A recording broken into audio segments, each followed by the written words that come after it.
Vous voyez? Ça, c'est les tapis sur le champ. Nous sommes maintenant à Biret, un village du parc de Djawling. Et il s'agit dans le cadre de ce projet de l'UNESCO de régénérer les écosystèmes de mangrove. Donc pour dire, il y a 2 ans, ici dans cette parcelle, il n'y avait pas d'arbres, il n'y avait pas de végétation. Elle le coupe bien.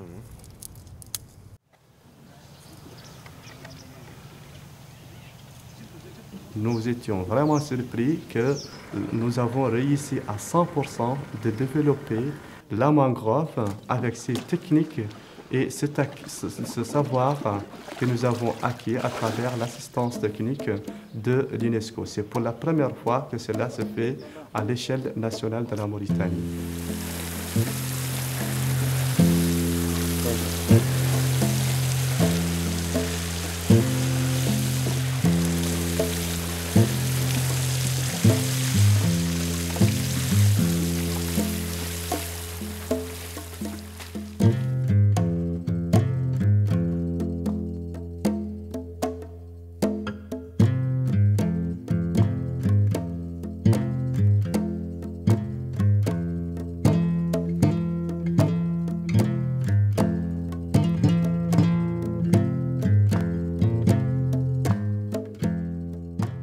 La EFI está allí a través de nuestro trabajo y nuestra relación con nuestros socios, que son en este caso tanto el gobierno mauritano como la Agencia de Naciones Unidas.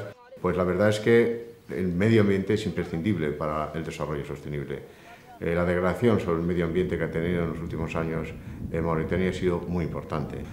Un análisis sobre el tema de la flora nos hace recomendaciones sobre la capacidad de restaurar o la necesidad de restaurar la flora en este parque. Entonces, a partir de esto aparece el mangrove. نحن الآن نتواجد عند فتحة القصير، وهذه الفتحة من الفتحات الثنائية اللي تسمح بمرور المياه المالحة القادمة من المحيط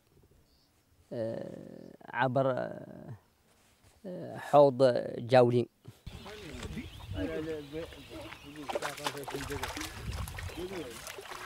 تعتبر هاي المنطقة كانت من أغنى المناطق بالتنوع البيولوجي، وبعد سنوات الجفاف انقرض الكثير من الحيوانات اللي كانت موجودة في هذه المنطقة،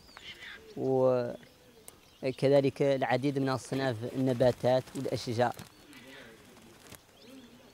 Au début, il n'y a pas tellement d'expérience de régénération des systèmes de mangrove en Mauritanie. Il n'y en a pas. Même dans la littérature, on n'en trouve pas.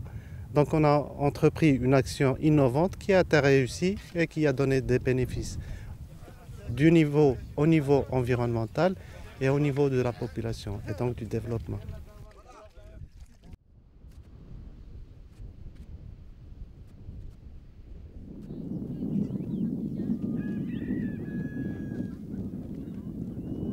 A partir de esto y relación de la sociedad, de las personas que viven en la zona, con la conservación del parque, no solo desde la perspectiva de la flora, sino también de la fauna, y cómo a partir de las áreas naturales tienen también y pueden reflexionarse como una propuesta de generación de economía relacionada con el medio ambiente, y esto finalmente redunde en las mejoras de las condiciones de vida por una mejor capacidad de producción y de actividades que se puedan, tanto en el sector productivo como puede ser también relacionado con el turismo ambiental, cultural. Donc la première action, à mon avis, était de revaloriser des aires qui ont été dépourvues de végétaux. Donc on est en train de produire, de planter des arbres là où peu d'espèces peuvent survivre parce que le milieu est essentiellement salé en certaines périodes de l'année. On est en train aussi de produire de la biomasse végétale comme fourrage pour les animaux. Donc on leur a montré des choses simples, on devait passer par les pépinières de mangrove et puis planter ces aires-là. Et maintenant on voit le résultat. Les arbres sont assez grands Et on voit que ça fait du bien aux cheptels. La nourriture, ils se nourrissent à partir des mangroves. Et ça fera du bien aussi aux pêcheurs parce qu'ils auront plus de pêche dans le futur.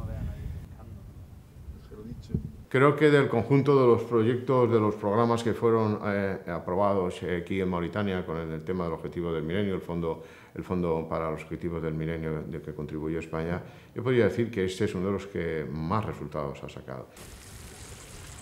Pour que le projet marche, fonctionne bien, il faut que les populations s'approprient du projet, ils comprennent. Il est fait pourquoi, il est destiné pourquoi, quelle est son utilité. Donc il y a une partie où il y avait la sensibilisation de tous les villages. Il y avait 4 villages. Le village de Biret, le village d'Al Qahra, Dar Rahma, Dar Bark. Nous avons touché les communautés, les associations villageoises, les leaders des quartiers, c'est-à-dire les imams de mosquées, les élus. Il y a des associations de jeunesse, des associations de femmes. Donc tous ces avantages-là, c'est à la population dans le futur de le gérer. Ils doivent être sensibilisés. On les a sensibilisés, mais c'est à eux maintenant de se prendre en charge et d'améliorer leur environnement.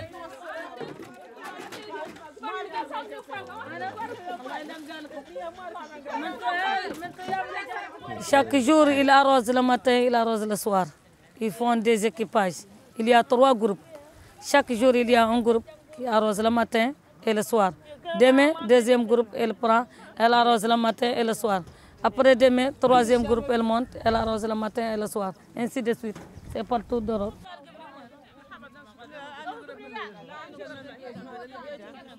Pour les mangroves, pourquoi ici il y a les femmes? Ici dans le village, tous les hommes ils partent à Nouakchott pour travailler. Et il ne reste que dans le village des vieux qui ne peuvent pas travailler, ne peuvent pas arroser. Il reste des vieux qui ne peuvent rien s'occuper.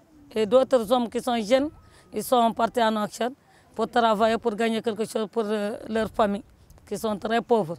Et ensuite, ce sont les femmes qui s'occupent de tout qui est dans le village. Les femmes ont profité de prendre ça en charge, qui va les aider un peu à leur repas du jour. Cette restauration écologique doit se faire en termes de régénération des ressources naturelles au profit de la population locale.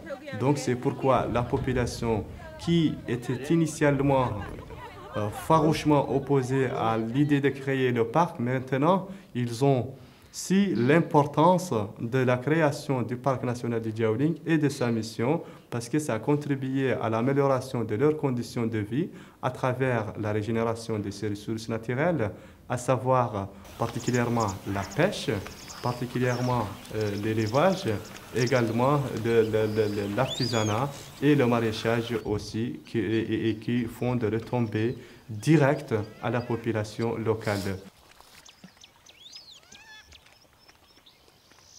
Quand on leur amène quelque chose, il faut amener quelque chose qui est rentable, qui a un bénéfice, qui va lutter contre la pauvreté. Les gens, ils vont bien regarder ça, ils vont bien surveiller ça. Mais quand il y a quelque chose qui n'a pas d'intérêt, moi je ne le surveille pas qu'à petits pas. زيادة على اللي قام به المشروع من إنبات هذه الشجرة في هذه القرى، فيه كذلك إعلان المياه المالحة، إعلانها عند منين تطلع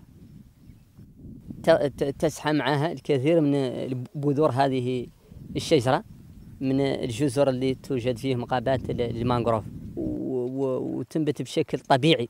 لذلك عاد فيه ريجينيراسيون جديدة من ذاك المانغروف ذات المساحات اللي زرع المشروع. On est en train de faire de la culture, disons, pluviale au désert. C'est un petit peu impressionnant, mais les moyens qu'on est en train d'utiliser, techniques, et le savoir-faire qu'on a accumulé montrent que ça peut se faire.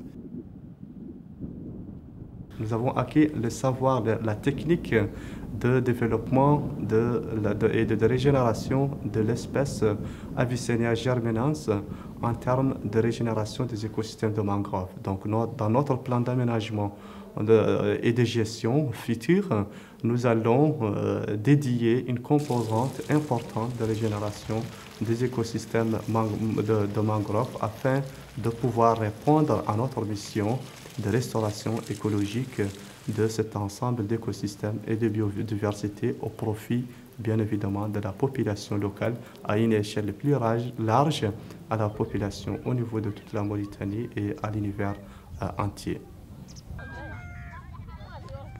Y eso hace que con estas bases que se ha ido trabajando ahora podamos seguir trabajando en el futuro y construyendo todavía más mejoras en la zona. O sea, no es un cierre y se finalizan las acciones, sino es un cierre y continuación a partir de las experiencias que hemos extraído todos. Nous, on explique toujours aux enfants que c'est un bon arbre, qu'il y a de l'avenir, mais ce n'est pas un avenir qui est très rapide.